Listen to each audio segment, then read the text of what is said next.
कमरे में पर्दे बंद करके राहुल चुपचाप लेटा हुआ था। गलती से उसने दरवाजे की चिटकनी नहीं लगाई थी। अचानक उसकी बुआ अंदर आ गई। सामने का नजारा देखकर वह झटके से बाहर निकल गई, लेकिन राहुल ने अपना काम जारी रखा। जब वो बाहर निकला तो बुआ ने पूछा, राहुल अंदर क्या कर रहे थे? उसने कहा, बुआ आपको तो सब मालूम ही है, अब मेरे मुंह से क्या सुनना चाहती हैं? तभी बुआ बोली, ठीक है पर तुम्हें रुक जाना चाहिए था। राहुल बोला, बुआ मुझे क्या पता था कि आप ठीक उसी पल आ जाओगी। वैसे भी मैं कोई गलत काम नहीं कर रहा था। बुआ बोली, बात वो नहीं है, लेकिन जब कोई ऐसा देख लेता है तो उसके मन में भी वही ख्याल आने लगता है। राहुल ने कहा, तो बुआ आप भी कभी साथ दे दिया करो। बुआ बोली, मन तो मेरा भी बहुत करता है, लेकिन तुम्हें पता है तुम्हारे फूफा जी लंबे समय से बाहर हैं और मैं अकेले कैसे सब संभालूं? राहुल बोला, बुआ अगर आप बुरा ना माने तो मैं आपकी पूरी मदद कर सकता हूँ। मैं आपके साथ अच्छे से सब कुछ कर सकता हूँ। बुआ बोली, तेरा दिमाग ठिकाने नहीं है क्या? इससे पहले कि बुआ कुछ और कह पाती, राहुल तेजी से वहाँ से चला गया। असल में वो बहुत पहले से बुआ के साथ ऐसा करना चाहता था, लेकिन हिम्मत नहीं जुटा पा रहा था। आज बुआ ने उसे देख लिया था, इसलिए आज सही मौका था और माहौल भी बन चुका था। उसने दिल की बात कह दी। इससे उसे सीख मिली कि बात कहने का भी सही वक्त होता है और जब मौका मिले तो बोल देना चाहिए, क्योंकि तब सफल होने की संभावना ज्यादा रहती है। दोस्तों, अगर आपको इतनी स्टोरी अच्छी लगी है तो सबसे पहले वीडियो को लाइक करिए और नीचे में जो लाल कलर का सब्सक्राइब बटन लिखा हुआ है उस पर क्लिक करके चैनल को सब्सक्राइब कर दें। चलिए कहानी शुरू करते हैं।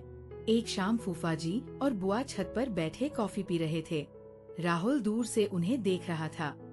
वो कुछ देर खड़ा रहा जैसे पुरानी फिल्म का सीन चल रहा हो। फूफा जी बुआ की छोटी छोटी बातों पर जोर से हंस रहे थे। राहुल की उम्र अभी 24 साल थी और शादी नहीं हुई थी। उसकी बुआ बेहद सुंदर और आकर्षक थी। वह हमेशा राहुल के साथ हल्की फुल्की मस्ती करती रहती थी। उनके बीच दोस्ती जैसा रिश्ता था। जब बुआ नई नई घर आई थी तो उनका कॉन्फिडेंस देखते ही बनता था, क्योंकि वह किसी हीरोइन से कम नहीं लगती थी। बुआ की लंबाई 5 फुट 7 इंच थी। आंखें बड़ी बड़ी गहरी, काली, रंग गोरा, चिकना, बाल लंबे घने और चेहरा ऐसा चमकदार कि देखकर दिल डोल जाता था। जब वह राहुल की ओर देखती तो उनकी नजरें सीधे दिल में उतर जाती थी, लेकिन बात करने पर वो शर्मा जाती और मुस्कुरा देती। राहुल समझ गया था कि बुआ में खूबसूरती का गर्व भरा हुआ है। फूफा जी एक बड़ी कंपनी में हाई पोस्ट पर थे। उनका ऑफिस घर से 150 किमी दूर दूसरे शहर में था। इसीलिए वह रात को लेट आते या कई कई दिन वही रुक जाते, क्योंकि रोज यात्रा थकान भरी थी। जब फूफा जी नहीं आते तो बुआ अकेले कमरे में रहती। राहुल ने कई बार उन्हें खिड़की से बाहर देखते या फोन पर बात करते उदास पाया था। उसे लगता था कि फूफा जी रात को थक कर आते हैं, कभी बातें करते कभी सो जाते हैं। बुआ को जिद्दा तो जितना साथ, प्यार और समय चाहिए, फूफा जी उतना नहीं दे पाते। ये बात उसके दिल में बैठ गई थी। एक सुबह राहुल ने देखा बुआ चुपचाप उदास बैठी है। उसने पूछा, बुआ क्या हुआ, आप इतनी चुप क्यों हैं? चेहरा बुझा हुआ है। बुआ बोली, तबीयत ठीक नहीं है, सिर भारी लग रहा है, थकान बहुत है। राहुल ने फौरन बाजार जाकर दवा, फल और जूस लाए। दवा लेकर बुआ कमरे में चली गई। थोड़ी देर बाद राहुल ने देखा सिर दर्द बहुत तेज है। उसने कहा, बुआ आज फूफा जी आएंगे क्या? मैं फोन कर दूं? बुआ बोली, नहीं बेटा, वो जरूरी मीटिंग के लिए गए हैं, कम से कम 15 से 20 दिन तो लगेंगे। राहुल ने सोचा, अब क्या करूं? बुआ की हालत बिगड़ रही है। उसे याद आया दोस्त के पिता अच्छे डॉक्टर एंड डॉटर हैं। उसने दोस्त को फोन किया, भाई जल्दी अपने पापा को मेरे घर भेज दो, बुआ की तबीयत खराब है, बुखार और सिर दर्द है। दोस्त ने कहा, ठीक है अभी भेजता हूँ। थोड़ी देर में डॉक्टर आए, चेक किया, इंजेक्शन दिया, दवा लिखी। 1.5 घंटे बाद बुआ को राहत मिलने लगी। दोस्तों, इतनी स्टोरी आपको अच्छी लगी है तो सबसे पहले वीडियो को लाइक करें और चैनल को सब्सक्राइब करें। दोस्तों जल्दी से सब्सक्राइब कर लो। जो जो सब्सक्राइब करेगा उसे मैं रात को कॉल करूँगा, तो इसलिए जल्दी से सब्सक्राइब कर लो। अगली सुबह राहुल नहाकर निकला तो बुआ बोली, राहुल जरा मेरे पास आना। वह गया तो बुआ बोली, प्लीज मुझे माफ कर दो बेटा। राहुल बोला, किस लिए बुआ?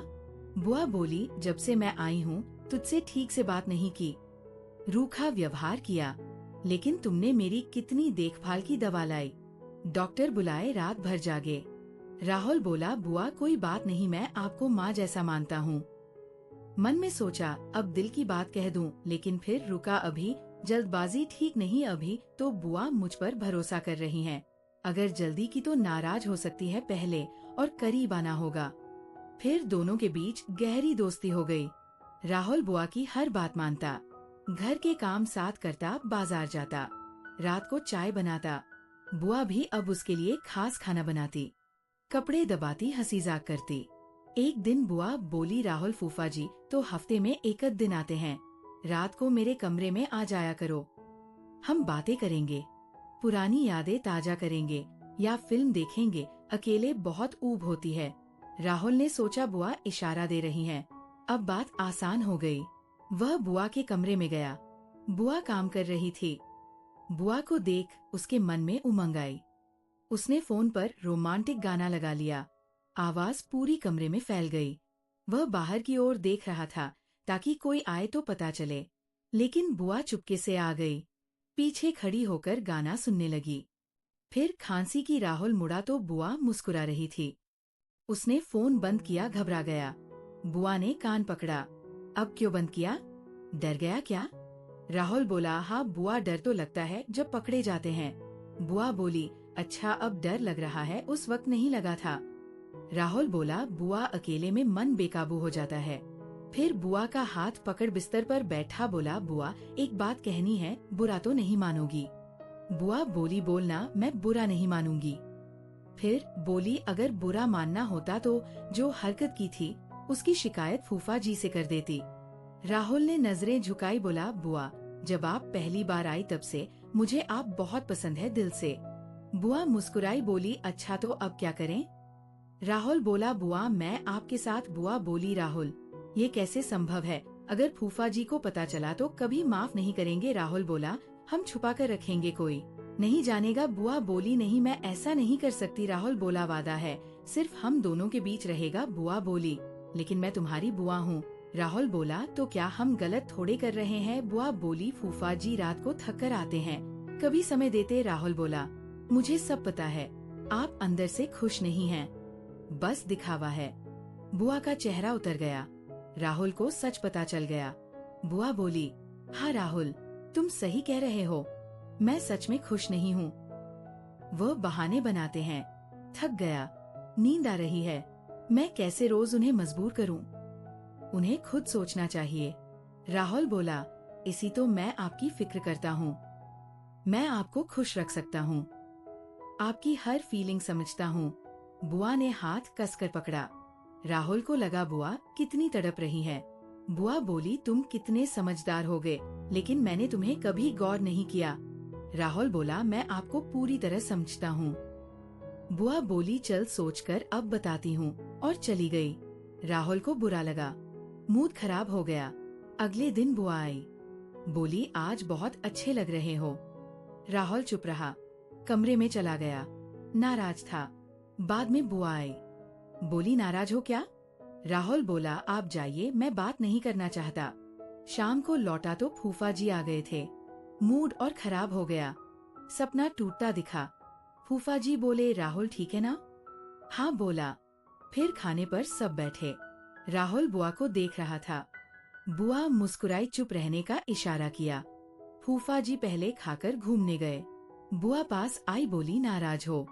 राहुल बोला, हाँ। बुआ बोली, ये गलत है, समझ क्यों नहीं रहे? राहुल बोला, गलत क्या है? बुआ बोली, कमरे में जाकर खाना खा और सो जा। राहुल बोला, मैं सोऊं या नहीं आपको क्या? फिर बोला, आज रात छत पर रहूंगा, और कमरे में चला गया। ठान लिया मन हल्का करेगा। रात को दरवाजा खुला, छोड़ छत पर गया। थोड़ी देर बाद पायल की आवाज आई। बुआ आई, बोली, पागल हो क्या, इतनी रात को छत पर? राहुल बोला, मेरी मर्जी, आप जाइए। बुआ ने हाथ पकड़ा, बोली, अंदर से मैं भी तेरे साथ हूँ, लेकिन अभी नहीं करना चाहिए। अभी ठीक नहीं होगा, लेकिन जो चाहता है एक दिन जरूर होगा। सब्र रख। राहुल समझ गया, बोला, ठीक है। सुबह चाय पर फूफा जी आए, बोले, महत्वपूर्ण बात हूँ, अब लंबे समय बाहर जा रहा हूँ, 4 महीने बाद आऊंगा।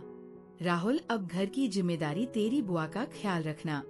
राहुल बोला, आप बेफिक्र रहें, मैं सब संभाल लूंगा, बुआ का पूरा ख्याल रखूंगा। फूफा जी स्टेशन गए, राहुल छोड़ आया। घर लौटा तो बुआ रो रही थी। बोली, फूफा जी अब 4 महीने नहीं आएंगे, पहले भी कम आते थे। राहुल ने सांत्वना दी, मैं हूँ ना आपके साथ। बुआ ने गले लगाया, फिर धीरे धीरे नजदीकी बढ़ी। बुआ अकेली दुखी थी, तैयार हो गई। दोनों ने बिना डर के प्यार बांटा, समय दिया। राहुल ने कमी पूरी की, रात भर देखभाल की, बातें की, हंसी मजाक किया। बुआ भी खुशी से भर गई, हर पल एंजॉय किया। सुबह बुआ के चेहरे पर चमक थी। बुआ बोली, जो साथ दिया उसके लिए शुक्रिया। तड़प रही थी। राहुल बोला, आप मान ही नहीं रही थी, देखो अब खुश हो। बुआ ने गले लगाया, थैंक यू, तुमने नई जिंदगी दी। फिर राहुल बुआ के साथ सोने लगा, दोनों खुश रहने लगे। दिन काम साथ, शाम छत पर, रात बातें। लेकिन धीरे धीरे राहुल को बेचैनी, अपराध बोध हुआ। हर सुबह पछतावा। बुआ भी उदास रहने लगी, सोचती रहती। एक दिन छत पर चाय पीते राहुल बोला, बुआ क्या हमने बहुत बड़ी गलती की? बुआ ने सिर झुकाया, बोली, हाँ बहुत बड़ी, मैं बुआ हूँ, तू भतीजा, रिश्ता माँ बेटे जैसा पवित्र होना चाहिए था, हमने कलंक लगा दिया। फूफा जी का विश्वास तोड़ा, परिवार का सम्मान मिटाया। अब डर लगता है, पता चला तो क्या होगा? राहुल की आंखें भर आई, बोला, माफ कर दो, मैंने हद पार की। आप उदास थी, मैंने गलत फायदा उठाया, पछतावा हो रहा है, नींद खाना सब बेकार।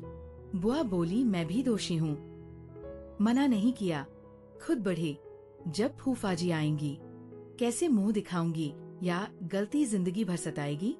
दोनों गले लगे, लेकिन अफसोस भरा।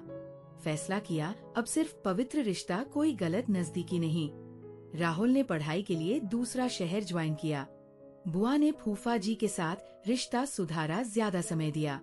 दोनों ने गलती मानी और पछतावे के साथ जिया। मोरल, गलत रिश्तों सीमाएं पार करने और पवित्र पारिवारिक बंधनों को तोड़ने से सिर्फ अफसोस, अपराध बोध और दर्द मिलता है। रिश्ते माँ बेटे, भाई बहन जैसे सम्मानजनक होने चाहिए। एक पल की कमजोरी पूरे परिवार को दुख दे सकती है।